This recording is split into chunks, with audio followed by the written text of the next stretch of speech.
El viaje del rey Sourán. No creo estar contándoles algo nuevo si les digo que los reyes se aburren.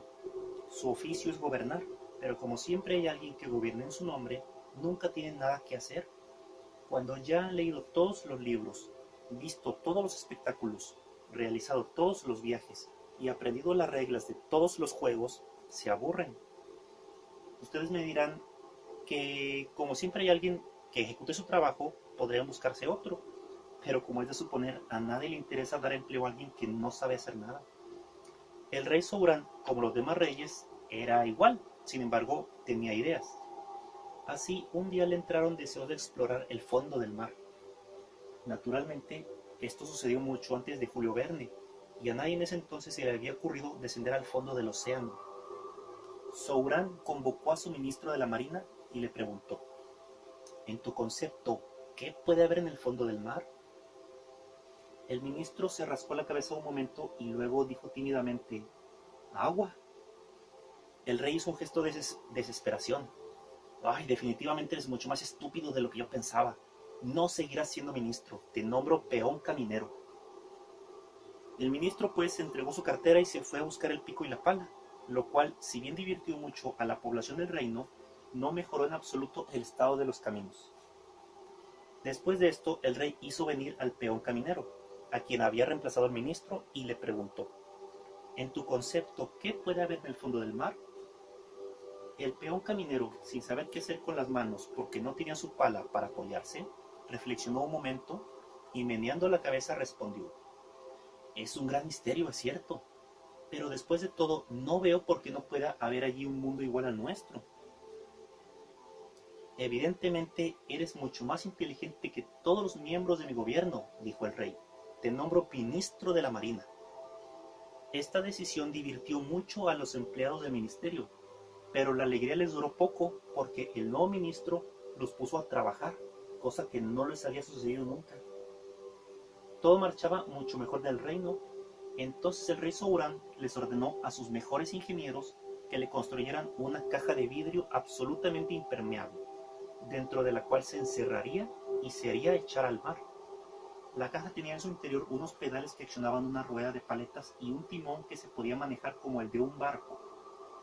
Una vez lastrada la caja, se sumergió lentamente y el rey comenzó su viaje. Durante algunos días se preguntó si el ministro que había despedido no tendría razón, pues solo veía agua y algunos peces que se acercaban a mirarlo, del mismo modo como él hacía frecuentemente con los peces rojos de su pecera. Tuvo algunas dificultades con un tiburón martillo que comenzó a golpear con toda la fuerza contra los vidrios de su urna, pero el cristal era resistente y el animal acabó por desistir. Por fin, después de horas y horas de navegación, el rey llegó a la entrada de una inmensa gruta hacia donde su embarcación fue empujada por una violenta corriente. En el interior de la gruta se veía tan claro como en tierra, y la luz fue aumentando en intensidad a medida que la caja de vidrio iba subiendo. Muy pronto el rey salió a flote a pocas brazas de una playa de arena roja, en donde desembarcó. Allí fue recibido por un hombre muy grande y muy fuerte, rodeado de servidores y de mujeres, quien dijo: yo soy el rey Aktab al-Ard, y mi nombre lo indica, soy el amo de las entrañas de la tierra. Te doy la bienvenida.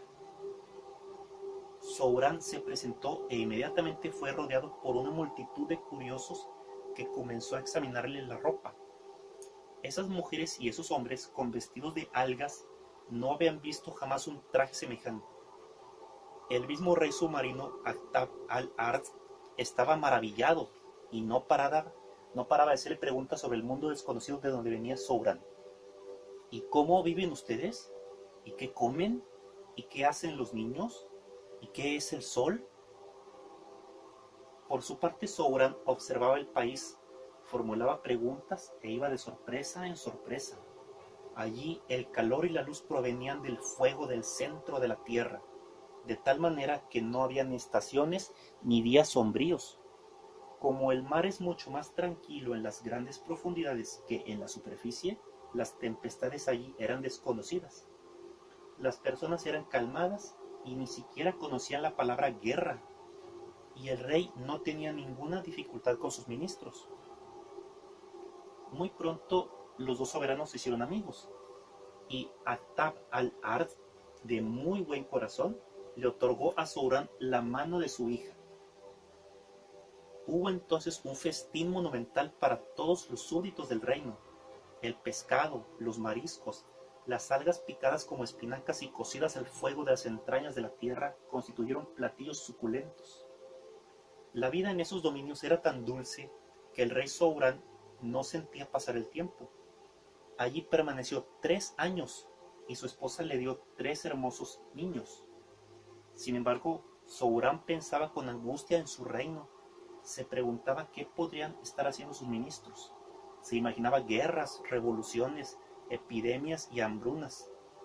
Llegó a estar tan preocupado que Akhtab al-Ard acabó por decirle: no puedes seguir viviendo así constantemente y tampoco tienes derecho a abandonar a tus súbditos por tanto tiempo. Sé muy bien que mi hija va a llorar, pero debes partir. Vuelve a tu palacio. Cuando tus hijos estén en edad de sucederte, te los enviaré y tú podrás regresar aquí. Sohrán entonces volvió a montarse en su caja de vidrio y salió pedaleando, mientras que su esposa lloraba amargamente. De regreso a su reino, fue acogido triunfalmente por todo el pueblo, que se sentía muy orgulloso de sus hazañas. Hizo entonces redactar las experiencias de su viaje y el libro, que tuvo un gran éxito, fue traducido a varios idiomas. Naturalmente, en el libro no decía que, en lo relativo a la administración, nadie había notado su ausencia. Así Sohrán volvió a no hacer nada, pero se aburría menos porque constantemente estaba recibiendo visitas de soberanos extranjeros que decían haber leído su obra y que querían oírlo contar sus aventuras. Los años pasaron, los hijos de Sohrán crecieron y un buen día se les vio llegar en una caja de cristal más grande y más bella que la que había utilizado su padre. Sohrán le dejó el trono al más hermoso e inteligente de los 3 y luego, en compañía de los otros 2, regresó a las entrañas de la tierra en donde su esposa lo esperaba.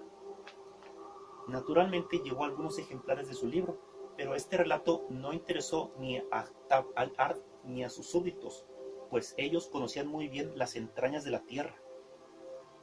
Lo que debes hacer, le dijo su esposa, es escribir otro libro en el cual le cuentes a la gente de aquí lo que pasa allá en tu país.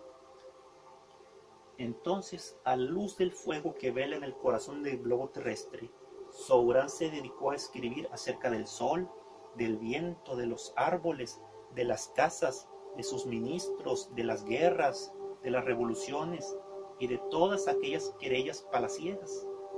Nunca más le quedó tiempo de aburrirse, pues tenía que hablar de todo lo que ignoraba esa gente que vivía en un mundo que tenía tan poco en común con el mundo de los hombres.